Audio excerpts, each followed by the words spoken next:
I do understand our next panel is ready. I am already seeing them on my screen. And this panel continues advocating by championing patient-centered care. The transformative power of caregivers and health advocates. So, who's moderating this session? This session will be moderated by one of our own, Nisha Jose, who is a counseling psychologist and writer from Kerala, India, whose work centers on mental health, disability inclusion, and human rights.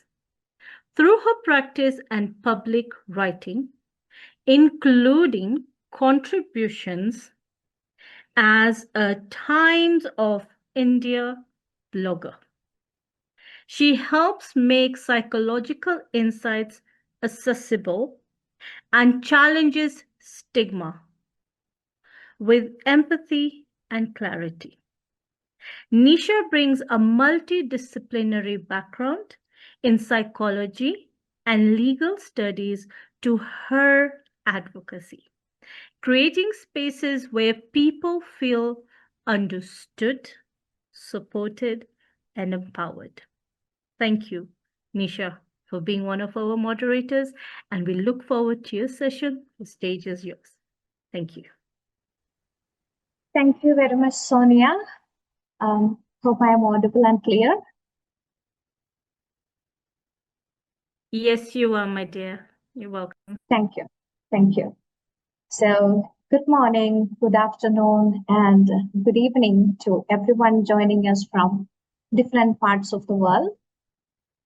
It's a pleasure and an honor to welcome you to today's panel discussion on the transformative power of caregivers and health advocates. Caregiving is often spoken of as an act of compassion, but for those who live it every day, it's so much more. It's a resilience in the face of uncertainty, courage in moments of vulnerability, leadership without a title, and advocacy born out of love. It's a quiet determination to navigate complex healthcare systems, challenge barriers, and ensure that every individual receives the dignity, care, and opportunities they deserve. Across the world, millions of caregivers and health advocates work tirelessly, often behind the scenes as caregivers, coordinators, educators, decision makers, and champions of inclusion. While their contributions may not always be visible, they profoundly shape the lives of individuals, families, communities, and even the policies and systems that govern healthcare and disability service. Here, we are privileged to have with us an exceptional panel of speakers from different countries and professional backgrounds. Each of them brings a unique perspective shaped by lived experience, professional expertise, and an unwavering commitment to supporting individuals and families. So I welcome all of you to this panel, and in today's conversation, it's going to deepen our understanding of caregiving and advocacy, and it's going to inspire each of us to recognize, value, and strengthen the people who make these transformations possible. So our panel today reflects the many dimensions of caregiving and advocacy, from family caregiving and disability rights to healthcare leadership, legal accountability, and balancing professional careers with caregiving responsibilities. Together, these diverse perspectives remind us that while caregiving may begin with one individual or one family, its impact extends far beyond the whole, influencing healthcare systems, public policy, workplaces, and communities. So let me begin by introducing our panelists. Dr. Angela Aracena from the USA. She is a former Vice President of Adult Day Services at Easterseals and a primary caregiver. She's the primary caregiver of her mother, bringing both executive leadership and lived caregiving experience to her work. Welcome, Angela. And we have Rajani Francis from India. She is an amazing primary caregiver of her wonderful child, Gabriel, with Down syndrome, and a disability advocate whose personal journey has evolved into a powerful voice for inclusion and the rights of persons with disabilities. And we have Charlotte Jerome from the UK. She is Deputy Claims and Inquest Manager with extensive experience navigating healthcare accountability, patient safety, and advocacy within healthcare systems. And finally, we have Lakshmi Ravikumar. She is also from India. She's a banker and primary caregiver of her wonderful child, mother, offering valuable insights into balancing professional responsibilities with caregiving and advocating for greater workplace support for caregivers. I would like to welcome all our panelists. I'm so glad to have you all here. So I would like to begin with one simple question for everyone here, including our audience. The audience can answer this in chat. What does caregiving mean to you? You have to say it in one word. Okay, audience can type in chat, and I would like to hear it from each panelist. In just one sentence, what does caregiving mean to you? We can start with, yes, that's it. Thank you. I think it is companionship. Companionship. Thank you. Yeah. Wonderful. Mother. Mother. Anyone Love. can. Love. Okay, love. And advocacy for me. I think in a word, advocacy, and in a sentence, it's the quiet everyday act of standing alongside someone at their most vulnerable and making sure that they're truly seen and heard. I think that's advocacy, just explained with more words. Thank you. Lakshmi, you're okay. I think pretty much what everybody said here, and I think yes, it's true. Love and adequacies and whatever we are trying to inclusion, everything. Yes. Okay. Okay. Thank you. I believe this one word you shared, it holds a lifetime experiences you have. And thank you for sharing that. And let's now learn more about the personal journeys that brought each of our panelists to this work. Because every caregiving journey begins differently.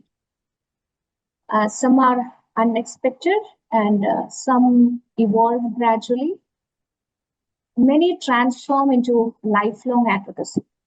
So, could each of you briefly share your caregiving advocacy journey and what brought you to this work? I would like to start it with Lakshmi, then we can move with this.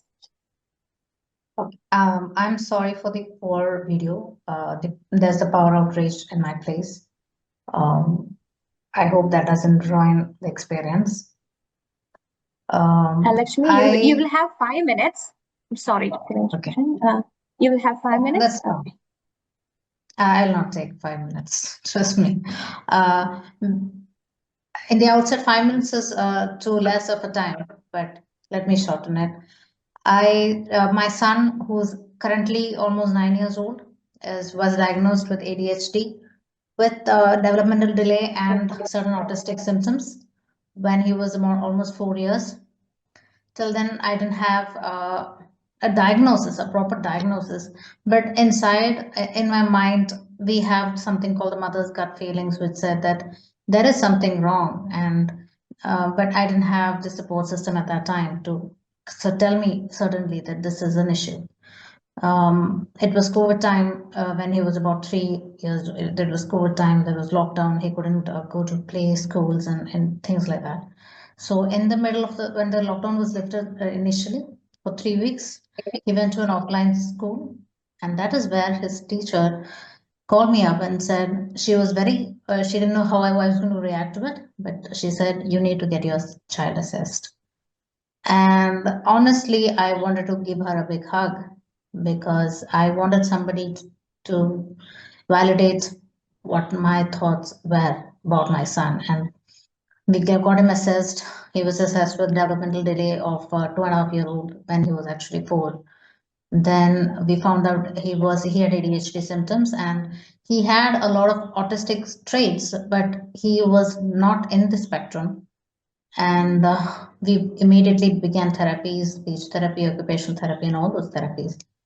And this came at a point when I was in a transition in my career. I had got a promotion. I was due to be transferred, and I gladly put everything on hold. I took a 6-month off my career. I took a 6-month hiatus. I was with him throughout, and then there was another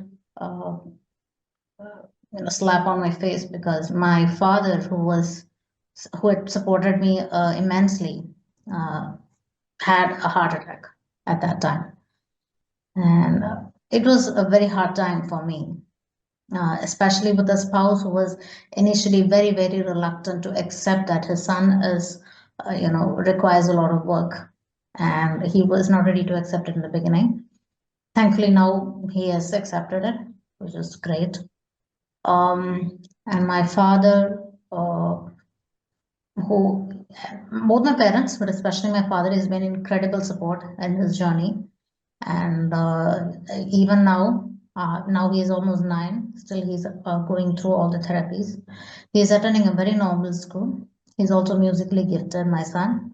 We recognize that at a very young age. He used to, even though he didn't speak, he used to sing along. He knew words, complicated words in our mother tongue Malayalam, and he knew the lyrics of a lot of songs by heart, a lot of poems by heart. And it was so we knew that he had a rhythm. He had a good rhythm. So he's learning 2 percussion instruments. He's doing Carnatic vocal classes, which is Indian classical music. And he also has he's also yellow belt in Taekwondo. He loves to swim. So because he has an ADHD condition, my pediatrician's advice is never let him sit idle. Utilize his energy, and we are doing exactly that. And because I have a career, it is very difficult. If I didn't have my father, I don't know where I would be now. My husband, although he is supportive now, but he works abroad. So he's not with me right now.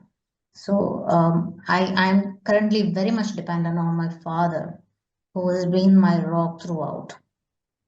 And my mother, yes, she's very supportive, but I've had a hard time. I have to, convince her of everything that I do for my son. The problem is, as a grandparent, my mother wants to pamper him a lot, and pampering is not an option for somebody with ADHD. You can't do that to more than there's an extent to which you can pamper him. There is so that is why she and my mother is currently not much involved, but my father is there in the background. And I think that if there is nobody to lean back to, it is very, very difficult when you have somebody like my son in our lives. You find it very difficult when you don't have that kind of support. Whether it comes from the family, whether it comes from outside, you find it very difficult. And also his school, his initial years, his primary school, they played a I think we lost Rashmi. Right. Okay. Okay. So thank you, Lakshmi, for your sharing, and we can make a lot of things when it comes to family. The first challenge is, accepting, all members accepting that the child has a disability, that is a space of problem, different kinds of attitude, conflicts. Navigating these challenges itself is very big for mothers. We understand that. And let us move to Charlotte. Charlotte, could you please share your story? Hello there. As Nisha said in my introduction, I'm a Deputy Claims and Inquest Manager within the NHS in the United Kingdom. My role, therefore, requires me to work in-house advising clinicians and my particular trust on legal matters relating to patients that may lack capacity and other issues relating to their care. In addition, I manage a portfolio of negligence claims brought against the trust and provide representation at inquests when a patient sadly passes away. Prior to this, I worked in the criminal justice system within the UK, alongside being a volunteer tribunal advocate within social security benefit appeals to assist and advocate for persons with disabilities who had been denied access to welfare benefits by the state. Now, my journey into this work began through caregiving for my mum, who has a number of mental health conditions, but later in 2013 was also diagnosed with multiple sclerosis.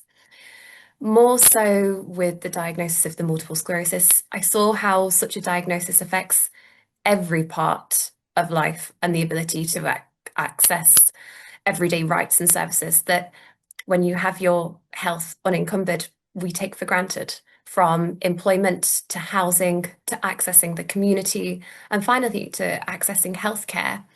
And so I grew up not only being the emotional support for my mother, but also at times needing to provide more. I dressed her, washed her, cooked, cleaned, alongside being a child, a young adult, and then to now I'm very lucky in that my mum is very lucky in that her multiple sclerosis is now very well managed with the advent of new medications, and she's built this beautiful new normal, as we call it, for herself. But certainly my role as a caregiver, and particularly from an emotional support, continues. Now, at the time of her diagnosis, my mum had been a nurse for over 30 years. However, from this point onwards, her healthcare employers failed to support her meaningfully to continue in this role. And eventually she ended up retiring from this role. And it just, I saw what was happening and it made me angry. And I then looked at ways in which I could take that anger and transform it into a way to meaningfully affect some change. And so seeing the struggles that my mum began to experience, I started down the route into mental health law and disability rights, into law school. My work takes me to working closely with people whose voices were often overlooked in the systems that are meant to protect them. And over time, I found myself not only advocating for my mum, but also increasingly drawn to the human stories behind the cases, the families navigating impossible decisions, the clinicians and medical professionals trying to balance risk and compassion, and ultimately the individuals whose autonomy was so often compromised in amongst all of this. And so this is what led me into healthcare law and ultimately my current role. As I said, I support clinicians through complex cases. And what keeps me here is the belief that good advocacy, whether legal, clinical, personal, is all a form of caregiving. It's all about ensuring that people receive care that's lawful, ethical, and grounded ultimately in respect. It's a job that I wake up every day enjoying, and I know that that's going to be for the rest of my life. So I'm still on my journey and my path into caregiving, and I hope that it continues. Thank you. Thank you, Charlotte. That's a wonderful and inspiring journey, and to listen to how you transformed your anger into something that gives meaning and direction to your own life.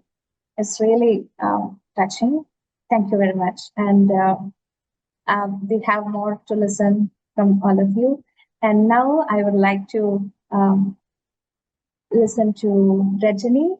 Rajani, could you please share your story? Rajani, yeah, please. Thank you. Hi all.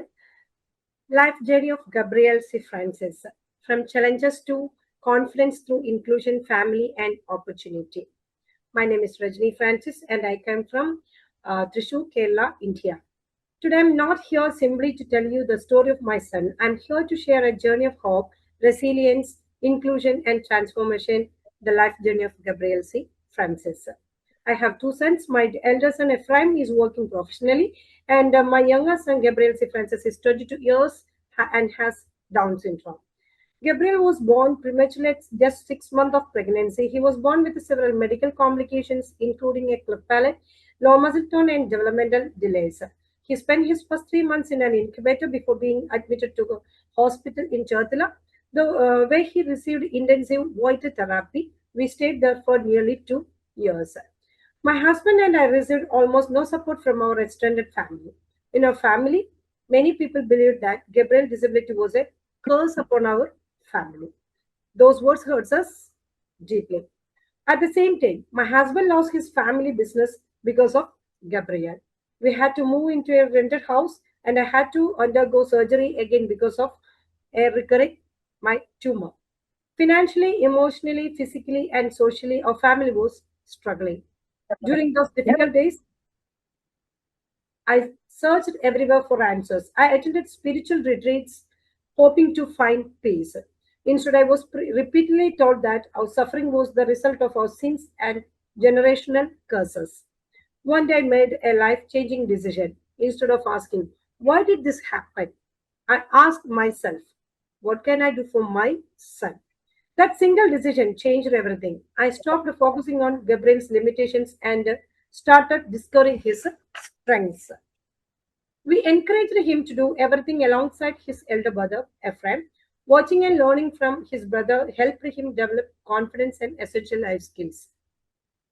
A major turning point came when we moved into a residential community where inclusion happened naturally. The neighborhood children are accepted Gabriel without hesitation. They played with him, included him in every activity, and treated him as one of their own. Later, Gabriel joined an inclusive education. That was the first time I truly understood the power of inclusion. Later, Gabriel joined an inclusive education program alongside mainstream students. Although academics remained challenging for him, I realized something very important. Every child learns differently. Instead of forcing him into areas that caused frustration, I started observing what truly made him happy. He loved music, he loved movement, he loved creating things with his hands. So I introduced him to classical dance and keyboard lessons when teachers struggled to teach him. I learned those skills myself so I could continue teach him at home. But the greatest classroom is Gabriel's life was our own kitchen. Because we were rarely invited to family celebrations, we decided to create our own celebration every Sunday. My husband loves cooking and also I love cooking. Our two sons joined us. Every Sunday became a festival inside our kitchen. We cooked together, laughed together, learned together, and healed together. That was where I discovered Gabriel's extraordinary passion for cooking. The kitchen became his best classroom. Through cooking, he learned mathematics, counting, measurements, sequencing, communication, teamwork, responsibility, and independence. My elder son also developed a love for cooking, and together the two brothers transformed our Sundays into joyful cooking challenges. Later, we began participating in food exhibitions. Gabriel prepared food, packed products, welcomed customers, handled sales, and communicated confidently with visitors. Some people criticized us. They said we were using our son to make money. But they never saw what we saw. Every exhibition was building Gabriel's confidence. Every customer interaction improved his communication skills. Every experience helped him believe in himself. Later, the Innoville Club invited Gabriel to create a cooking video. Watching the dedication he showed convinced our entire family that cooking was not just a hobby, it was his passion. Around the same time, my elder son joined Christ University in Bangalore to study hotel management. Every time Gabriel saw his brother wearing a chef's uniform, his eyes filled with excitement. He wanted that uniform. He wanted that identity. Like every young person, he wanted dignity, opportunity, and equal respect. That dream became our family's mission. We approached nearly 16 colleges before one institution finally gave Gabriel an opportunity, that is Munar Catering College. It was a residential college with around 450 students. That environment transformed him. He learned not only hotel management but also independence, discipline, teamwork, responsibility, and confidence also. Because Gabriel needed additional support, I stayed on campus with him throughout his course and carefully documented every milestone of his journey. The college kitchen became another turning point. Every evening, Gabriel worked in a production kitchen, preparing meals for hundreds of students and staff. Watching him confidently prepare chapati, parota, bread, and many other dishes felt like witnessing a miracle. While he was studying there, the leading Malayalam Manorama newspaper published his story as a full-page article.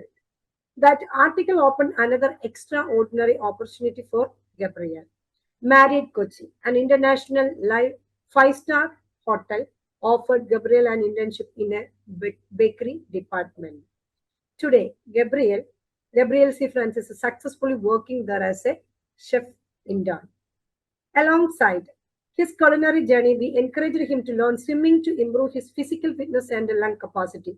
Today, he competes at the national level. He won state gold breaststroke and the state silver in freestyle, and he has qualified for the national swimming championship. During his time at college, he also developed a passion for strength training. Today, Gabriel has been selected to participate in the National Powerlifting Championship. These achievements are remarkable, but they are not his greatest success. His greatest achievement is confidence. Today, Gabriel proudly says, I belong in this society, I am capable, I have dreams, I deserve equal opportunities, just like everyone else. That confidence is worth far more than any medal or certificate. Gabriel's journey has taught me one powerful lesson: inclusion changes lives. Inclusion education changes lives. Inclusive communities changes lives. Inclusive workplace changes lives. Most importantly, families who believed in their children changes lives. For many years, I have documented every step of Gabriel's journey. My dream is to transform this experience into practical resource of parents, educators, therapists, employees, and policymakers around the world. I hope our journey will encourage families never to lose hope and inspire society to create more opportunities for people with intellectual and developmental disabilities. I would like to conclude with a message from our family journey. Do not ask what a person with a Down syndrome cannot do. Ask what they can achieve when they are given love, inclusion, dignity, opportunity, someone who truly believes in them. Thank you. Thank you so much. Thank you very much for listening. Thank you. Thank you, Rajani. I have met Gabriel in person, so it's amazing how he has transformed, and people generally call him as a hero, and they call Rajani. Rajani's life is very inspiring. At the same time, there is one thing people miss. I mean, the difficulties, the challenges they faced, and still facing. So truly inspiring. And one thing which stood out for me is that still the moral and religious model of disability, it's how it is viewed. People with the disabilities are viewed as curses, generational curses or family curses, and how it is limiting their journey, and it's shaping the perception of society. It's very painful. Thank you for sharing your journey with us. And now let us listen to Dr. Angela. Angela, could you please share your journey with us? Not working. Seems an operator issue though. I started a little bit in the inverse. I started as an advocate. When I started working at Easterseals, I had a small program for people with dementia. And at that time, this was back in 1990, there was a lot of lack of knowledge about dementia, but also the attitude towards people with dementia was quite different than what it is today. We've come a long way, although we have a long way to go. And my issue had always been that people with dementia were treated as if they were non-entity, as object instead of person.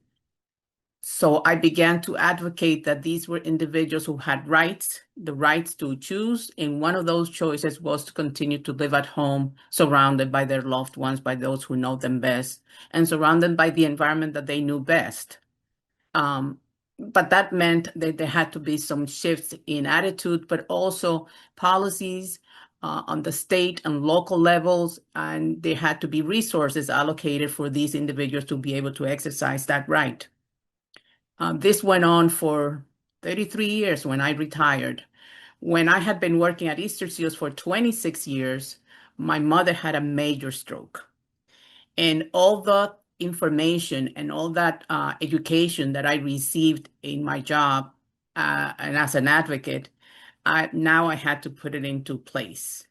I was, I think, one of those very fortunate caregivers who had the knowledge of how to navigate the system, but also knew what resources were available, how to access them, what resources I needed, and also was surrounded by people who I had trained myself on how to work with people with dementia. And these people were the ones that were assisting me. I had a tremendous network in the community of people who knew what resources I might need that I was not aware of. And although I'm by myself in this country, meaning by myself, my siblings live in my country, Dominican Republic, I still had a tremendous support system from my coworkers and from friends that along the way. This is a privilege that I appreciate enormously. However, there were still details in the system that I wasn't aware of. For example, going into the hospital and doctors approaching my mother as if everything had ended and there was not much that they could do, and having to fight for every approach and interventions and requesting additional support and suggesting that my mother received services that they thought that she did not need because she wasn't going to respond to them. Many assumptions simply because her stroke had left her aphasic, not able to speak, and obviously completely confused and agitated, and she had to be restrained in the hospital. But having the experience of the advocacy portion, I felt very confident in standing up to the doctor and say, no restraint. I will sit next to her and we will talk to her. And patiently, my brothers who came then to stay with us, and my friends and all of us took turns so that she wouldn't have to be restrained. And it was a struggle between the health system and us as a caregiver, trying to convince them that even though my mother was in this state, that was not the end. There were still things that we could do. She was transferred to a rehab center where, again, we confronted people who thought that that rehab center was for people who were at the end of their lives and there was nothing that could be done. And they were treated, again, as objects. This was something very difficult for me to accept. And not for 1 second was my mother alone in the rehab. My friends and I took turns spending 24 hours with her. to ensure that she was turned, to ensure that medications were given on time, to ensure that we were translating her needs, that we were serving as an intermediary between the nurses and the therapist and my mother. Approaching her in a soft, gentle manner, loving manner, and understanding that this woman who lived alone up until that time was now totally dependent for every single aspect of her life. And her frustration and her combativeness was coming from that. Many healthcare workers did not understand that. But for 3 months, we took the time to spend time with her. And she left the rehab being able to walk, being able to eat, and being able to talk. Fast forward 10 years, we're still caring for my mother because it was such a major stroke. She is now dependent on a peg. She also has a permanent Foley, and her walking is very limited. However, I am surrounded by a tremendous team of people who understand what person-centered is, and that includes her primary physician, who doesn't require me to go to the office when I can tell her over the phone what is wrong with my mother. I have found places who can come to my house to take an x-ray, have found labs that can come and draw blood. And sometimes caregivers just have to ask, and people might be receptive. For example, when my mother needed to have a vaccine that is provided in a pharmacy, I went and spoke to the pharmacist and said, it's very difficult for me to take her out of the car to come into the pharmacy. The pharmacist says, I will go to the car and administer her the vaccine. So sometimes it's a matter of asking. I have a occupational physical therapist who understands when my mom doesn't want to do an exercise. She will turn it around and find another thing that she can do, and things like that. I have a group of healthcare workers who help me with respite. These are people that I have trained. And these are people who understand that even though my mother has dementia and her speech is very limited now, they still understand that she has rights, that she has choices, and that she has the right to exercise those choices. For example, if she's wearing earrings and she is going to bed, they don't just take off her earrings. They will ask, would you like me to take off your earrings or not? The same thing with a shower. Would you like a shower, or do you want me to bathe you in bed? If she says, I don't want to bathe, well, she's not going to bathe.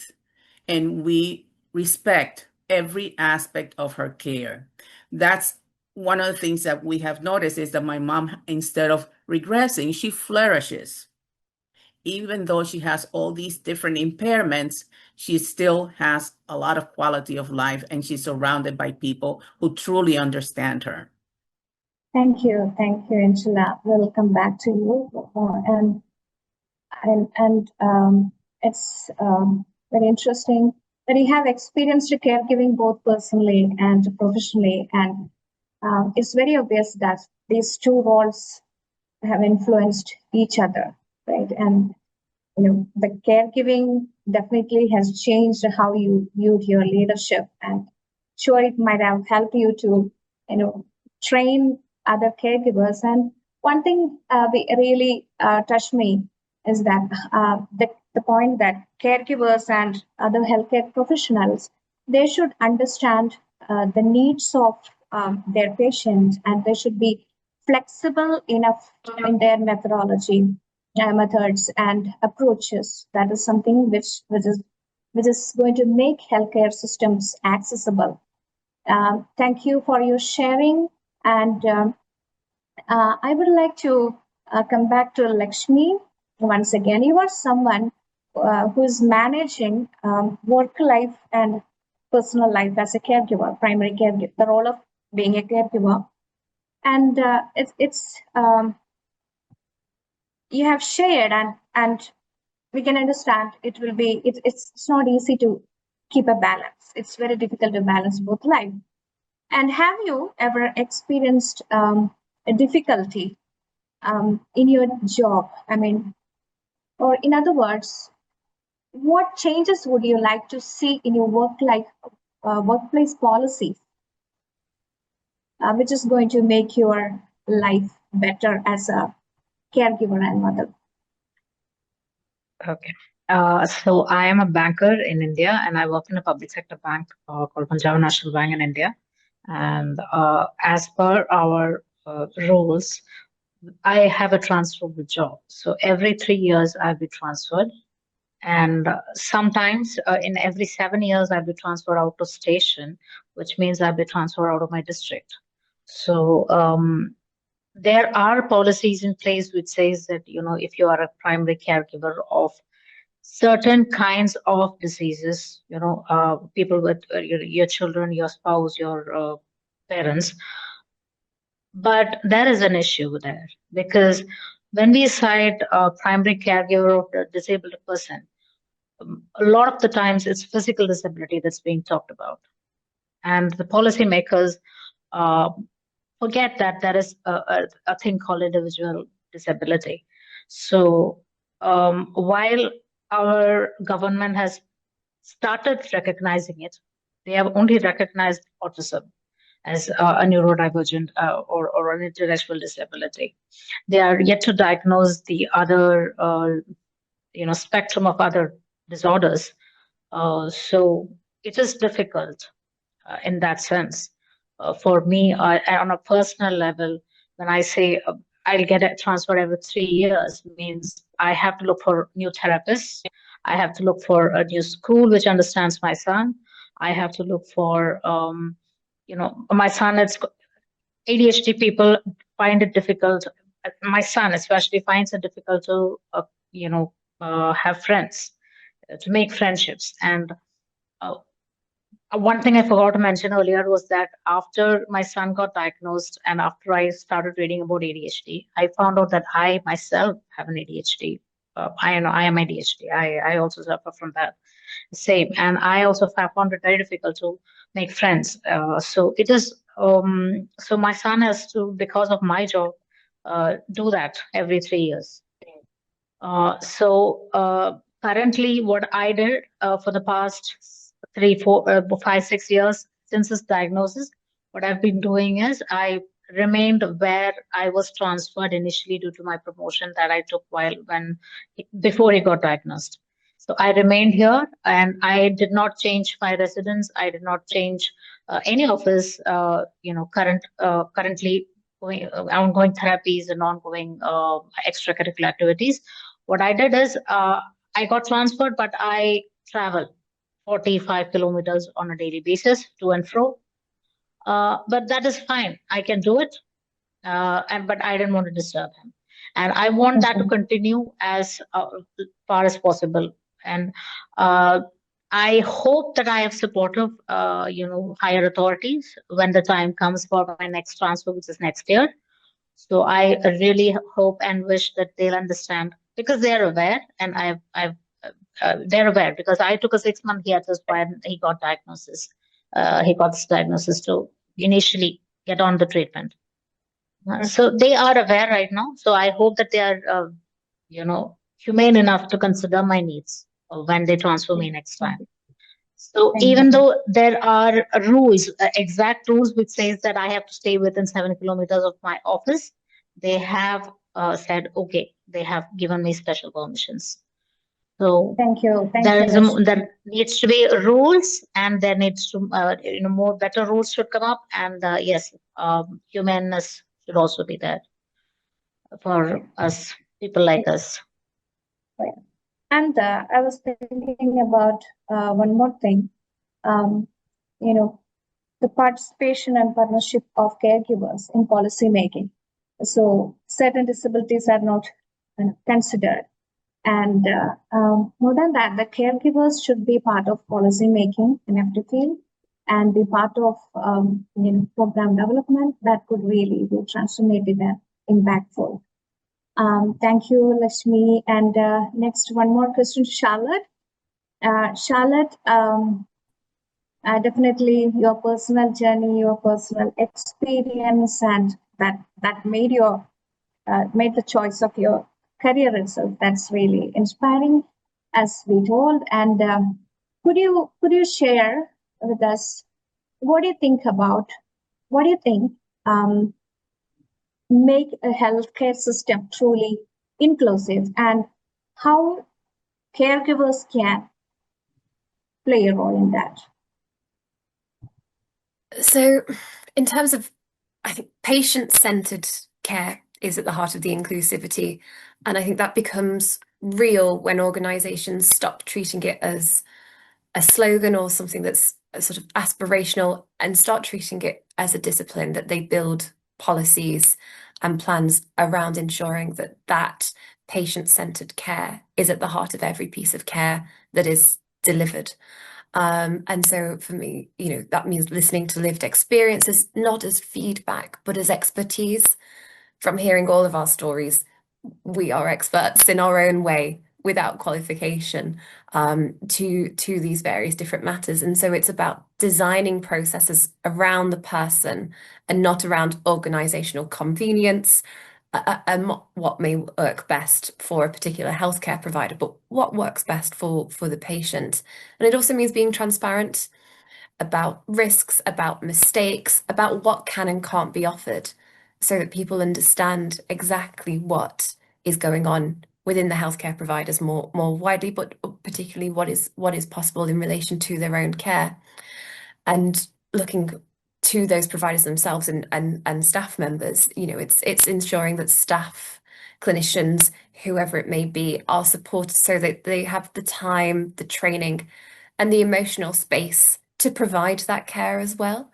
I think an issue that is universal within healthcare systems is a lack of time, that there are extensive waiting lists, there are ever increasing pressures on limited budgets to deliver gold star care, without always the resources in order to do that. And we need to be calling on our governments to ensure that there is that financial backing to ensure that patient-centered care, as we said, becomes that discipline. And I think when organizations create cultures where curiosity, compassion, and candor are the norm, patient care will then stop being an aspiration, and it just becomes the way that things are done moving forward.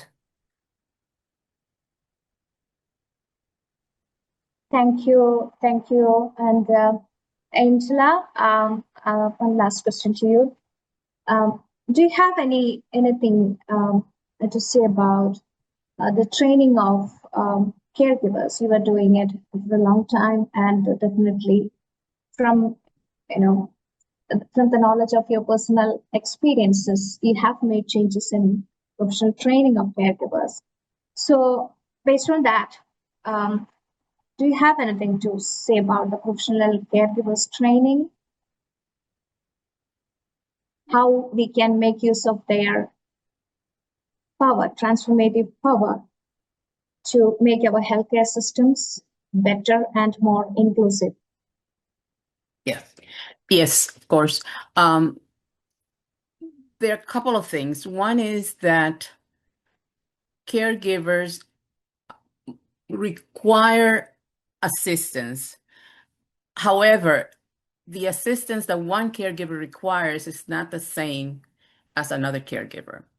And programs and services are created very general, and not everyone fits into that. And so those services and those programs do not satisfy the caregivers. Caregivers some caregivers might just need someone to come and sit at their homes, and maybe during the day. But however, other caregivers might need their services during the weekends or evenings or nights. Some caregivers require more hands-on assistance from the individuals who come to provide the care.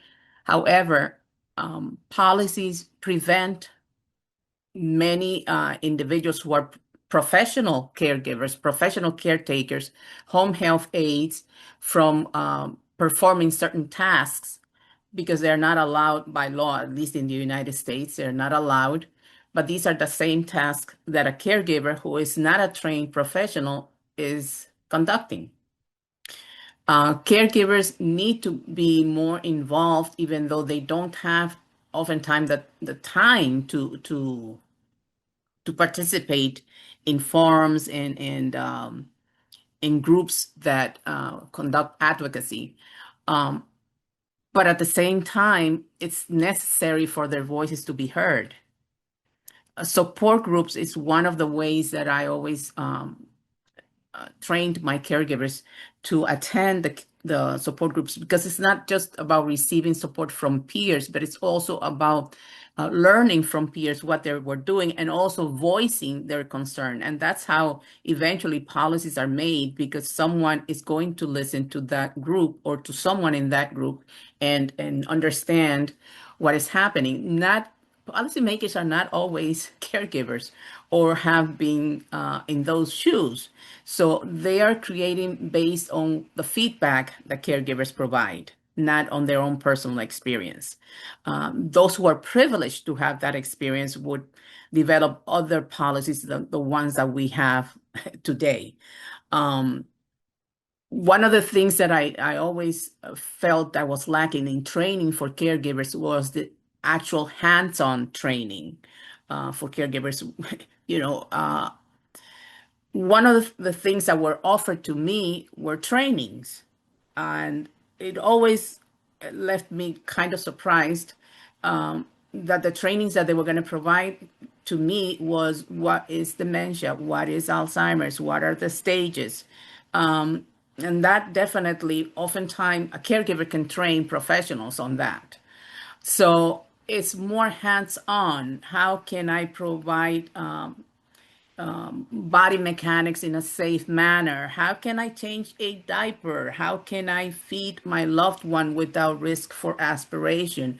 How can I manage some of the behaviors, but doing it hands-on? A lot of times we do trainings, but it's training that is virtual, and it's just explaining some things that you have to actually do in person. So I think a lot more trainings are needed for caregivers, but that require the actual needs that oftentimes they see themselves confronted and not being able to solve it. Many times, and I would say a majority of times, especially with the older adults, they end up in an institution because the caregiver was not able to manage the physical aspect of providing the care. And that is sad, because someone could have trained that caregiver. Okay, Angela, thank you. I'm interrupting because our time is about to end. So it's really amazing. And again, we are coming back to the point that, from all of our sharing, it stand out that caregiving is not only professional, but with lived experiences. It has a lot to do. And the professional caregivers also should learn from those with lived experiences, and there's a lot of changes need to be done. And policymakers and or the programs we develop for people with disabilities and all healthcare systems should include caregivers in all levels of development, policy making, and practices, and in all training program development. That is one thing which stand out from all our discussions and personal care experiences. So thank you so much to each one of you for sharing your personal journey. And we have a few questions here, and we can answer that. Very touching presentation. We were listening to you, and I think there are more observations than there are questions, to be honest. So first, let me go through what some of the reflections are, and then let's see if there are more questions that pop in. Kenneth G, thank you to all the presenters for your personal caregiver journeys. As a polio survivor with post-polio syndrome and parent to a neurodivergent son, ADHD, OCD, anxiety, and depression, you have given me a roadmap as I enter my journey as my son's caregiver. Florence says that next that you certainly have your hands full. I would imagine you have a caregiver for yourself, and now you will be a caregiver for your son. Interesting. You will be becoming a caregiver from both aspects. Please keep a record so that you can share it with us. And then we do have questions from John. The first question, if I may go to that, is that remarkable narrations by Mrs. Ravi Kumar and Mrs. Francis. His question is that, are you aware of disabilities caused by lymphatic filariasis? I hope I pronounced that right. 62 and of the global at-risk population of acquiring the infection live in India. I believe he meant 62% of the global population is at risk of acquiring the infection, are currently living in India. Anybody wants to answer that question? I have certainly heard about filariasis, and I didn't know the percentage-wise possibilities in India. But yes, I'm aware of it. I personally, I do not know anyone with that issue. So although I know of the topic, I am not expert on it. I would definitely like to know more about it. Yes. I would read up. Yes. That's okay. Thank you. Thank you so much for your honest opinion. In fact, I think we do have a presentation almost right after yours that does touch on this topic, so you can also stay behind and have listen into that particular session. So thank you. His next question is to Nisha. Is there an international or national directory of organizations and advocacy groups dealing with all the aspects of disabilities? Would you know?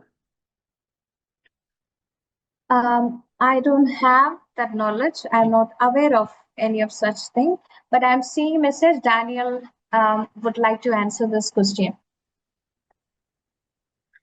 Okay, so I guess Daniel, Okay. you will go ahead and take care of that question. Thank you very much. Ladies, once again, we know how difficult this topic was for you, especially given how you've had to relive some of those moments. Charlotte. Okay, sorry, Sunny. Charlotte is typing an answer. What I know is it differs from different each countries, the list of the disabilities. And in India we have 21 disabilities in our official list. So I'm not aware of such a directory. If Charlotte would like to answer that, please, you can unmute your mic and answer it instead of typing it. And even psychosocial disabilities are not listed. Hi, Nisha. It was purely a link to an international disability advocacy website that does a lot of advocacy across nations and advocates within the United Nations itself. So it's just sharing a website link. Okay. Yeah, and you can find that link in the answered questions. And then I also wanted to highlight another resource, neurodiversitynetwork.net, and I'll type that in as well. And that's more looking at different domains at the same time, like school and home, and then any respite that is part of a plan. So also a really great resource just for sharing ideas across different disciplines and organizations. So I'll add that as well. Thank you, Dan. That's Dan from our technical team. I know everybody was wondering where that voice was coming from. So that's why Dan is taking care of that question. Thank you so much. Thank you so much, Charlotte, for adding more light to that question. I do believe we are done with all our questions. So yes, Mr. John is very happy and he's happy with that information. Thank you very much, sir. So ladies, as I was saying, you have done exceptionally a very, very tough job. It is not easy to talk about your journeys. It's not easy to relive those moments again, but you did. You're brave, brave women. So thank you so much for coming on our summit and accepting Nisha's request to be her panelists. Thank you so much once again, and we look forward to seeing you in the next session. Thank you once again. Thank you, Sonia. Thanks to Thank you everyone. too.